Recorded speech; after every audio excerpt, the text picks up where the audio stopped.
Swastiastu. Umat Dharma yang berbahagia, kita jumpa lagi dalam acara Mimbar Agama Hindu. Tema kali ini adalah korelasi ajaran Pancasrada terhadap nilai falsafah bangsa Indonesia. Umat Dharma yang berbahagia, sebelumnya mari kita bersama-sama mengucapkan tangan kita, Anjali, seraya berdoa dengan Guru Puja. Om Guru Brahma, Guru Wisnu, Guru Dewa Maheswara, Guru Saksat Param Brahma, Tasmahe Sri Gurave Namah Swaha. Ya Tuhan, dalam bentuk manifestasi sebagai Dewa Brahma, Dewa Wisnu, Maheswara senantiasa melindungi serta menganugerahkan sinar sucinya dan mengarahkan setiap buah pikiran, perkataan, dan perbuatan selalu di jalan Dharma.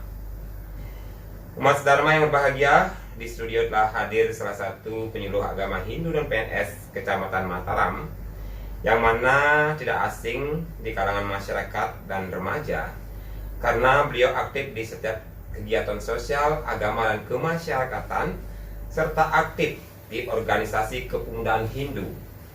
Siapa dia? Ya, beliau adalah Ide Bagus Widyadnyana, SPD MPD. Om Swastiastu, Gus. Om Swastiastu. Ya, luar biasa. Hari ini kita dapat berjumpa di dalam momen yang spesial tentunya. Ya. Jadi kita kesempatan ini kita akan bincang-bincang terkait tentang tema yang sudah kita sampaikan tadi. Jadi apa sih korelasi ajaran Pancasrada terhadap falsafah bangsa kita? Karena ini tentunya sangat sangat sinkron gitu. Kalau kita lihat bagaimana antara Dharma negara dan Dharma agama kita gitu. Mungkin khususnya sebagai penyuluh, tentunya nanti di dalam masyarakat dan juga aktivitas di Pasraman bisa kita sosialisasikan sebagai umat Hindu dalam mensupport pembangunan bangsa ini. Gitu. Om Swastiastu. Swastiastu. Jadi sangat menarik Pak kalau kita berbicara tentang Pancasrada ini, karena sangat berkaitan langsung dengan memang falsafah bangsa di Indonesia, yaitu Pancasila itu sendiri. Karena saya menarik belajarnya itu karena saya melihat di sana terjadi korelasi di sana, ada hubungan di sana, hubungan yang sangat erat antara Dharma agama dan Dharma negara. Seperti yang kita ketahui bahwa kewajiban kita sebagai manusia adalah menjalankan Dharma agama dan Dharma negara. Iya, benar sekali. Di dalam ajaran Dharma negara, di dalam ajaran Dharma agama, kita diajarkan tentang ajaran Pancasrada. Sedangkan di dalam ajaran Dharma negara kita diajarkan tentang Pancasila. Seperti itu. Jadi di sini sebelum saya masuki apa sih sebenarnya Pancasrada itu sendiri. Jadi Pancasrada itu sendiri adalah sebuah landasan yang fundamental sifatnya. Begitu juga dengan Pancasila adalah landasan fundamental yang memang kita harus pegang teguh sebagai warga negara yang baik. Begitu juga dengan Pancasrada kita harus memegang teguh sebagai umat yang baik. Umat Hindu yang baik. Karena kalau kita berbicara tentang suatu keyakinan, keyakinan itu sudah levelnya sudah berada di atas kata percaya. Benar sekali. Menurut Kamus Besar Bahasa Indonesia, baik bisa secara offline ataupun online, itu bisa dilihat bahwa tingkat padanan kata antara yakin dengan percaya itu adalah berbeda. Karena kalau percaya belum tentu yakin, sedangkan yakin sudah pasti percaya. Seperti itu. Jadi Pancasrada itu sendiri berasal dari bahasa Sanskerta yang terdiri dari dua urat kata, panca dan srada. Yang dimana panca yang artinya 5 dan srada artinya keyakinan. Jadi jika digabungkan dua kata ini adalah Pancasrada merupakan 5 dasar keyakinan fundamental yang meletakkan sikap kebenaran dalam pikiran. Seperti itu. Jadi pikiran yang baik itulah yang akan memancarkan suatu keyakinan seperti itu.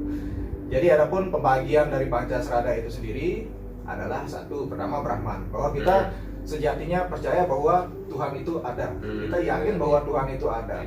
Tuhan itu Maha Esa. Nah, disinilah letak keyakinan yang pertama ini, Pak. Begitu juga dengan ajaran Pancasila. Pancasila kan meletakkan bahwa keyakinan terhadap Tuhan Yang Maha Esa adalah poin pertama. Ya, benar sekali. Makanya dapat dikatakan di dalam kitab Rigveda Sukta 10 Mandala 10, Mandala 10 Sukta 90 dikatakan bahwa Ekam Ewam Adityam Brahman, yang artinya bahwa hanya satu Tuhan, tiada duanya, seperti itu. Hanya satu Tuhan, tiada duanya. Jadi begitu besar sebenarnya efek daripada kedua ajaran ini, sangat berkorelasi. Korelasinya Jadi mana kita meyakini bahwa Tuhan itu merupakan suatu entitas yang universal, tunggal, dan yang sifatnya mutlak dan absolut. Iya sekali. Itu Tidak makanya bisa ditawar-tawar. tidak dapat ditawar-tawar. Makanya kan sifat-sifat dari itu kan sudah kita juga pernah sering sampaikan bahwa Tuhan itu adalah Anandi Ananta, berada di mana-mana. Anandi Ananta berada di mana-mana, kemudian tidak, memang sifatnya abadi, memang kekal, seperti itu. Kemudian bagian yang kedua bahwa kita meyakini bahwa Atman itu ada. Atman itu merupakan percikan terkecil ataupun percikan suci dari Tuhan itu sendiri, bagian daripada Tuhan itu sendiri. Begitu juga di dalam falsafah bangsa kita, bahasa Indonesia juga dikatakan bahwa kemanusiaan yang adil dan beradab. Bahwa kita memandang manusia itu seperti saudara, begitu. Tatwa Ma'asi di dalam ajaran agama ini juga termuat di dalam ajaran Tatwa Ma'asi, yang dimana Tatwa Ma'asi itu aku adalah kamu, kamu adalah aku. Karena di setiap insan manusia itu mencerminkan ada Tuhan di sana. Begitu sebenarnya filsafat kita tinggi sekali Pak, bahasanya tinggi, memang bahasanya memang memerlukan penghayatan yang memang komprehensif sebenarnya. Begitu juga dengan ajaran Pancasila juga dikatakan bahwa kemanusiaan yang adil dan beradab itu mengimplementasikan bahwa kita sebagai manusia itu adalah memandang bahwa kita semua manusia kan manusia, begitu. Menganggap manusia itu sesama kita itu adalah semua saudara. Mungkin kalau kita di sana kita lihat kan ada Wasudewa Kutumbaka. Wasudewa Kutumbaka. Di dalam gini juga Pak, di bagian ketiga itu kan ajaran tentang karma pala. Di dalam karma pala ini sering biasanya salah dipahami oleh masyarakat bahwa hukum karma pala itu hanya terjadi sekali, seperti itu. Sebenarnya kan biarlah karmanya yang mengatur, bukan seperti itu. Karma itu artinya kerja, gitu. Kerja, perbuatan. Jadi, mungkin perbuatan. Jadi perbuatan itu melingkup bukan hanya sekedar perbuatan secara fisik yang bisa kita lihat, tapi dari segi pikiran, apa yang kita pikirkan itu juga adalah salah satu hukum karma. Ada hasilnya perkataan dan perbuatan. Nah, Trika Parisuda inilah tidak lepas daripada lingkup hukum karma. Jadi hukum karma yang dimaksudkan di sini adalah hukum keadilan tertinggi yang berlaku bagi semua makhluk. Jadi tanpa terkecuali. Begitu hukum yang tertera di dalam hukum karma. Begitu juga dengan falsafah bangsa Indonesia yang bagian ketiga di dalam Pancasila butir ketiga, Persatuan Indonesia, yang menyatakan bahwa kita semua ini adalah bersaudara. Kenapa kita mengatakan kita semua ini adalah bersaudara? Karena kita berasal dari sumber yang sama. Tuhan. Tuhan itu sendiri, dan sementara maka dari itulah, dari sumber-sumber inilah kita dikatakan sebagai suatu keluarga. Makanya ada ajaran Wasudewa Kutumbaka, kita semua adalah bersaudara. Luar biasa ya. Begitu juga di bagian keempat Pak. Ini yang lebih menarik lagi, di bagian keempat Punarbawa ataupun reinkarnasi. Di dalam reinkarnasi itu juga dijelaskan bahwa kita hidup ini akibat cerminan dari perbuatan kita yang masa lalu, yang akan menggambarkan bagaimana kita sebenarnya saat ini, seperti itu. Jadi begitu juga di dalam falsafah bangsa Indonesia di bagian keempat, kita bisa bercermin di sana bahwa kita hidup saat ini sudah merdeka karena cerminan dari masa lalu.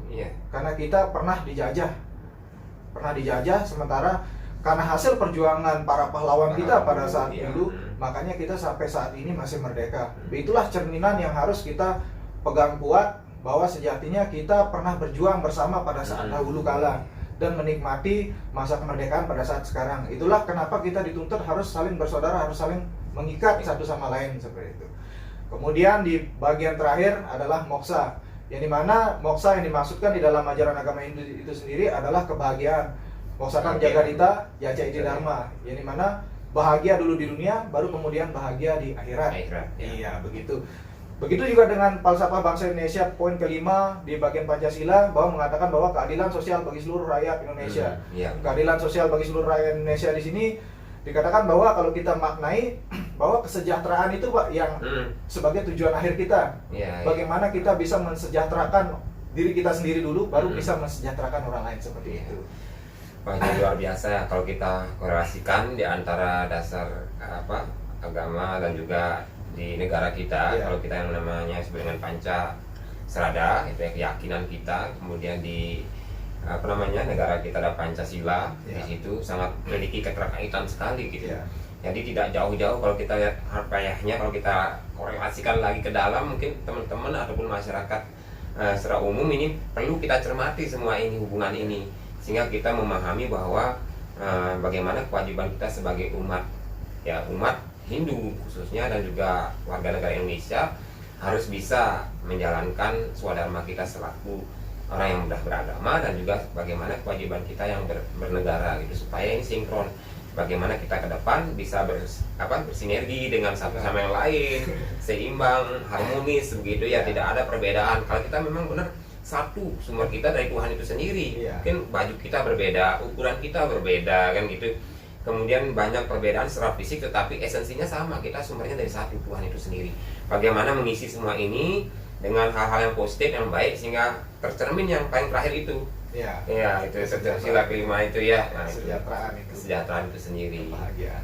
Sebagai generasi muda khususnya ini, bagaimana kira-kira untuk istilahnya memberikan support kepada generasi kita, terutama bagaimana menerapkan di anak-anak di pasraman itu, supaya mereka tuh terbangun, termotivasi jiwanya lebih kuat serada baktinya itu.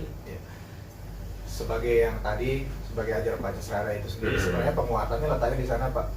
Karena banyak bisa lihat fenomena sejarah sosialnya itu seperti itu, banyak yang goyah di dalam keyakinan.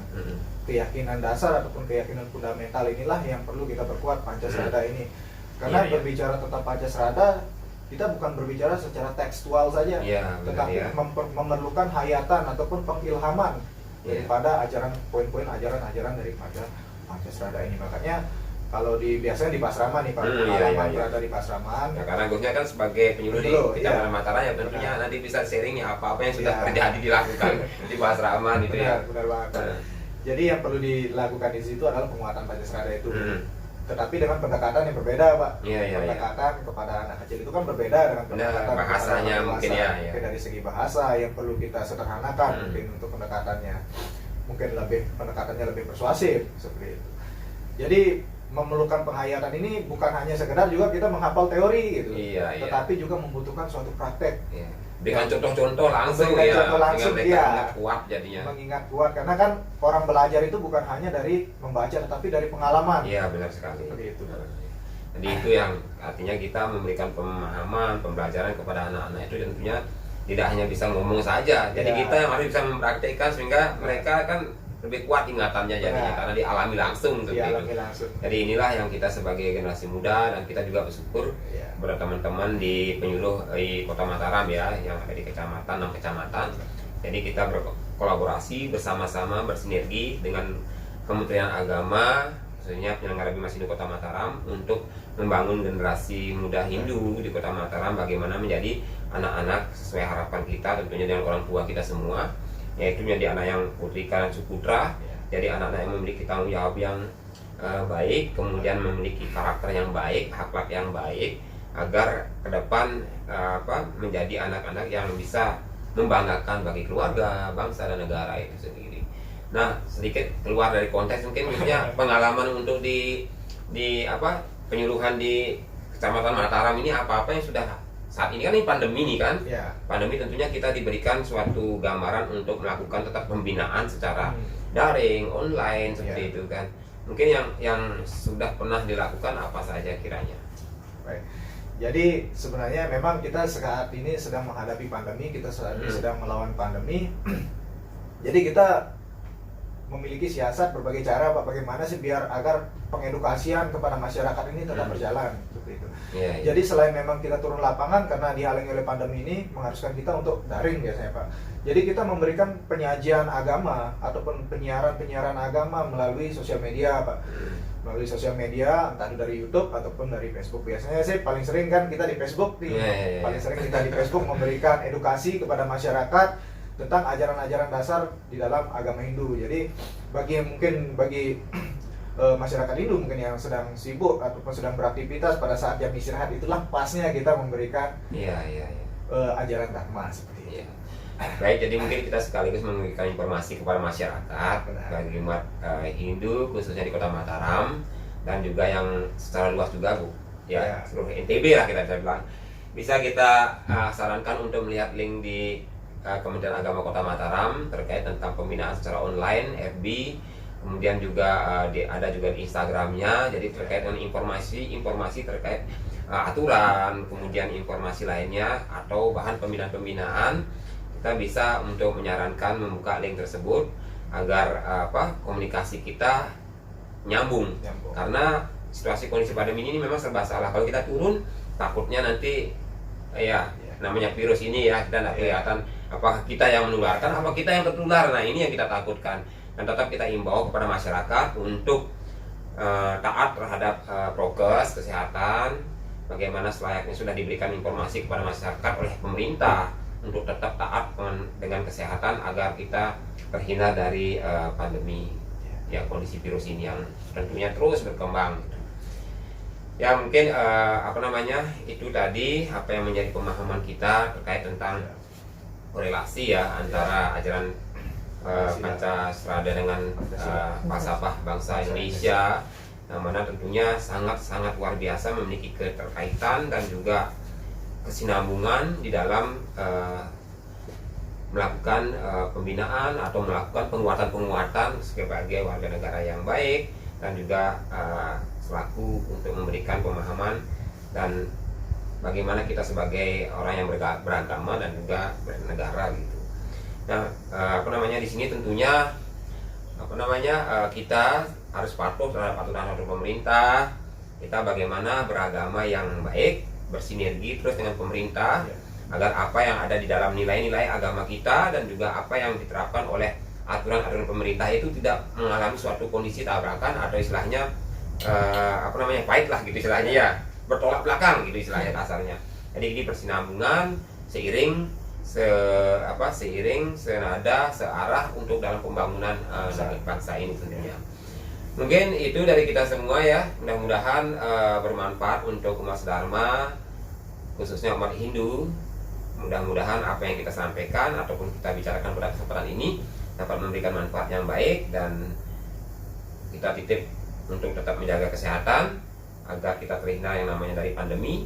Dan mari kita sama-sama tutup dengan Paramasanti. Om Santi Santi Santi Om.